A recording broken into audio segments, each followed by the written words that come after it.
नमस्कार साथियों, स्वागत करते हैं आप सभी का हमारा यूट्यूब चैनल निश्चय एकेडमी पर। दोस्तों, आज के इस वीडियो में 12 अक्टूबर का जितना भी महत्वपूर्ण हमारा मध्य प्रदेश का करंट अफेयर्स बन सकता है उसको यहाँ पर हम डिस्कस करने वाले हैं। तो वीडियो में आप लास्ट तक बने रहिएगा। तो चलिए दोस्तों, शुरुआत करते हैं आज के इस वीडियो की।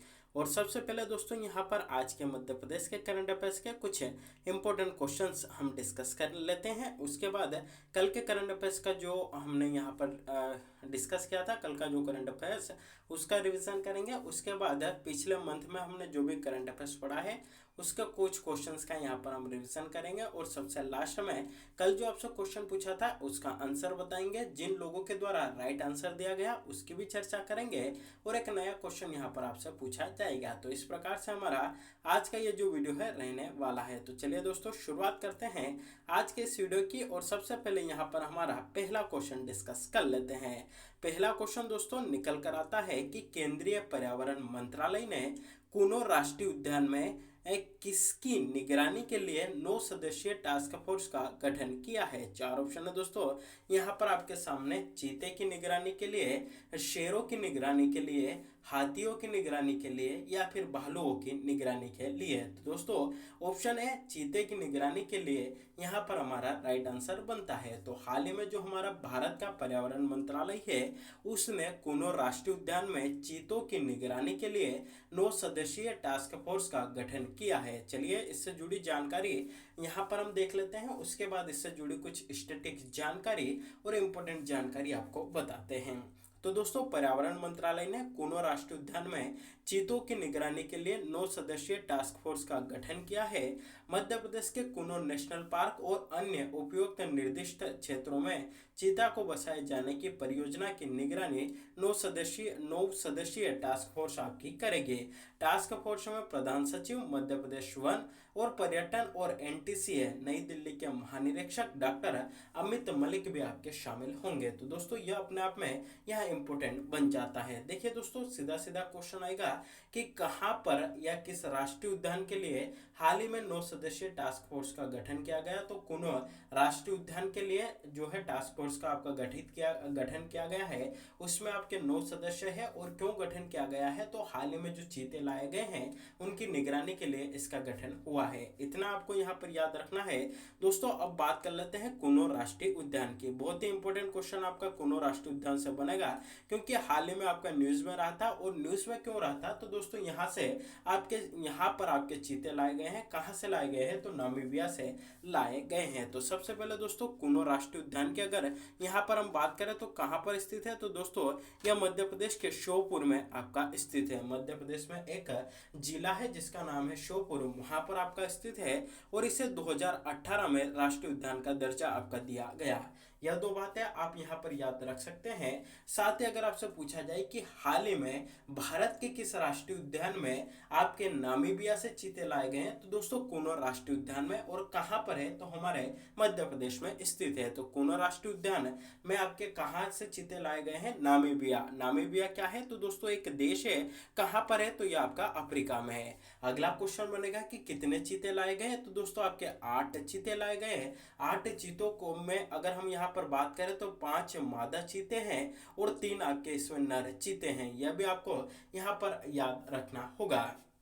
साथ ही दोस्तों यह जो आपका कुनो राष्ट्रीय उद्यान था हाल ही में आपका न्यूज में बना हुआ था क्योंकि इसमें जो चीते छोड़े गए हैं प्रधानमंत्री नरेंद्र मोदी के द्वारा जो है आपके यहाँ पर छोड़े गए थे। तो यह भी कई बार न्यूज में आपका जो है यहाँ पर रहा है। तो हो सकता है यहाँ से एक आध क्वेश्चन आपका आने वाले एग्जाम में आपको देखने को जरूर मिले।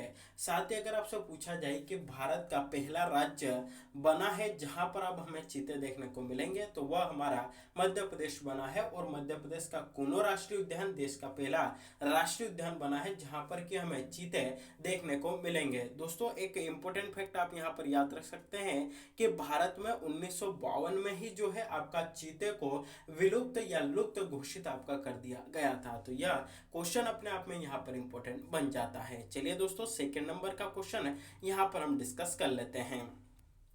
दोस्तों सेकंड नंबर का क्वेश्चन हमारा निकल कर आता है कि हाल ही में मध्य प्रदेश के बांधवगढ़ राष्ट्रीय उद्यान में 3000 साल पुरानी कितनी मानव निर्मित गुफाएं मिली है। चार ऑप्शन है दोस्तों यहाँ पर आपके सामने, 4, 6, 7 या 26 यानी कि 26। तो दोस्तों ऑप्शन डी 26 यहाँ पर हमारा राइट आंसर बनता है।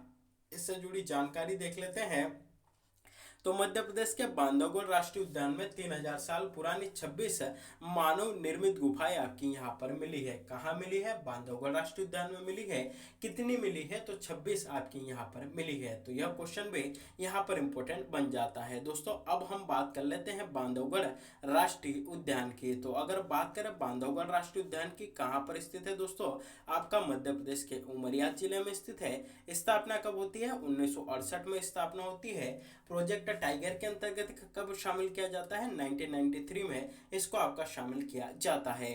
अगर आपसे पूछा जाए कि मध्य प्रदेश के किस राष्ट्रीय उद्यान से चरण गंगा नदी आपकी गुजरती है, तो दोस्तों वो आपके बांधवगढ़ राष्ट्रीय उद्यान से गुजरती है। अगर आपसे पूछा जाए कि बाघों का सर्वाधिक घनत्व मध्य प्रदेश के किस राष्ट्रीय उद्यान में है, तो दोस्तों वो आपका बांधवगढ़ राष्ट्रीय उद्यान में ही है। तो यह इससे जुड़ी कुछ महत्वपूर्ण जानकारियां आपको याद रखनी होगी। चलिए दोस्तों अगला क्वेश्चन है, यहाँ पर हम डिस्कस कर लेते हैं।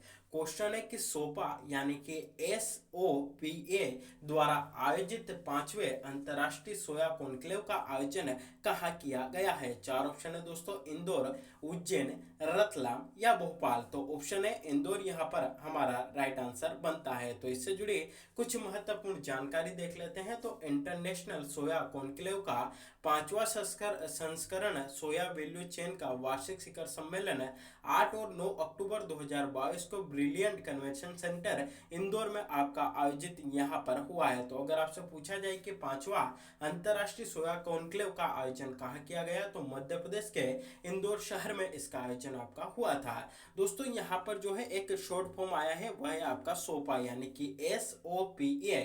तो इसका फुल फॉर्म क्या बनता है? तो इसका फुल फॉर्म भी एग्जाम में पूछा जा सकता है, वह आपको यहाँ पर याद रखना है, soybean processors association of India.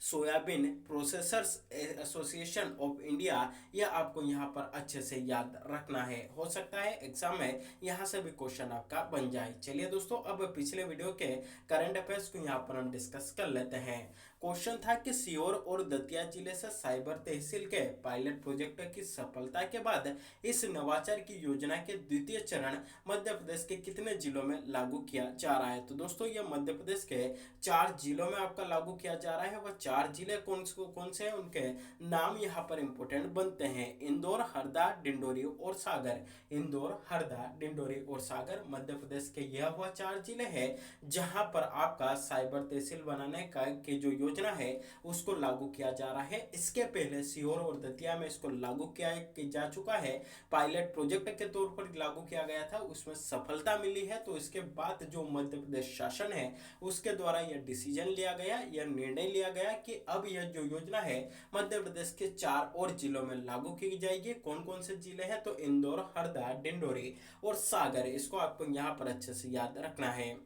अगला क्वेश्चन दोस्तों यहाँ पर देख लेते हैं कि मध्य प्रदेश के किस जिले के टीचपीडिया स्टार्टअप ने शिक्षा के क्षेत्र में उपलब्धि हासिल करते हुए आइकन्स ऑफ एशिया 2022 अपने नाम किया है? तो यह हमारे ग्वालियर जिले का टीचपीडिया स्टार्टअप है। इसने शिक्षा के क्षेत्र में उपलब्धि हासिल करते हुए आइकन्स ऑफ इंडिया अवार्ड 2022 अपने नाम किया है। अगला क्वेश्चन दोस्तों यहाँ पर हम डिस्कस कर लेते हैं कि मध्य प्रदेश के किन शहरों में मानसिक स्वास्थ्य टेली काउंसलिंग केंद्र की स्थापना की जाएगी?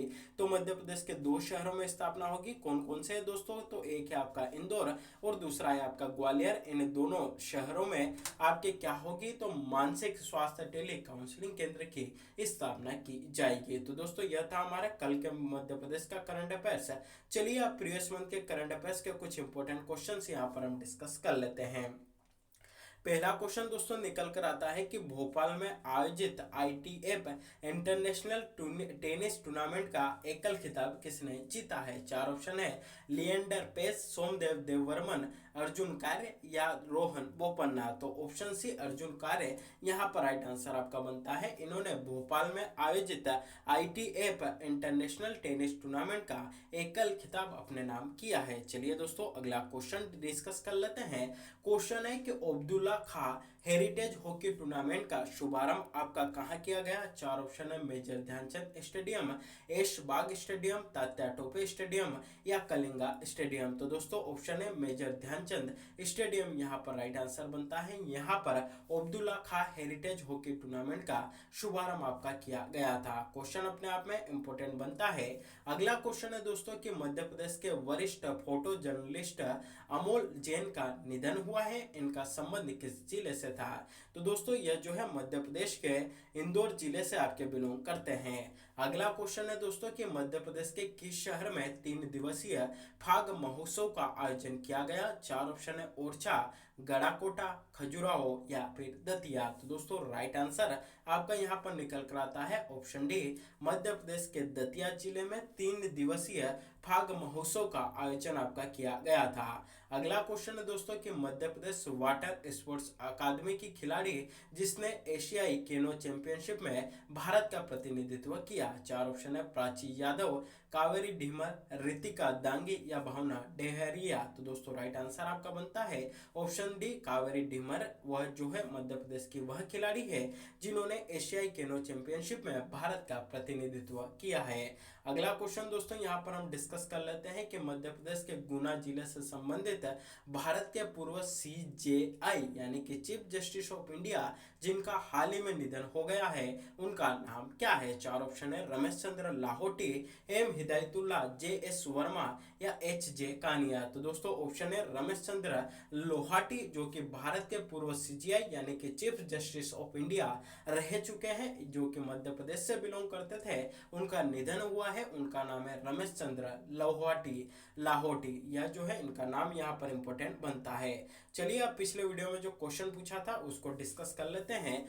दोस्तों क्वेश्चन था कि निम्नलिखित में से कौन सा शहर भारतीय मानक समय रेखा यानी कि IST इंडियन स्टैंडर्ड टाइम के निकटतम है? चार ऑप्शन है, उज्जैन, रीवा, होशंगाबाद या सागर। तो दोस्तों ऑप्शन बी रीवा यहाँ पर हमारा राइट आंसर बनता है। इससे जुड़ी जानकारी देख लेते हैं कि किन किन लोगों ने राइट आंसर दिया है। तो अजित पवार इन्होंने राइट आंसर दिया है, जाहिद खान इनके द्वारा राइट आंसर दिया गया, अमन व्यास इन्होंने राइट आंसर दिया है, अंतर पलावा इन्होंने राइट आंसर दिया है, कौशिकी अवस्थी इनके द्वारा राइट आंसर दिया गया है, प्रमोद बाथम इन्होंने भी राइट आंसर दिया है और जितेंद्र सिंह इनके द्वारा राइट आंसर दिया गया है। तो यह वह लोग थे जिन्होंने कल जो आपके पिछले वीडियो में जो आपसे क्वेश्चन पूछा गया था उसका आंसर दिया है। चलिए आज का क्वेश्चन जिसका जवाब आपको हमें कमेंट करके बताना है। दोस्तों क्वेश्चन है कि मध्य प्रदेश के कितने स्थलों को यूनेस्को द्वारा विश्व धरोहर स्थल घोषित किया गया है? चार ऑप्शन है, 4 स्थल,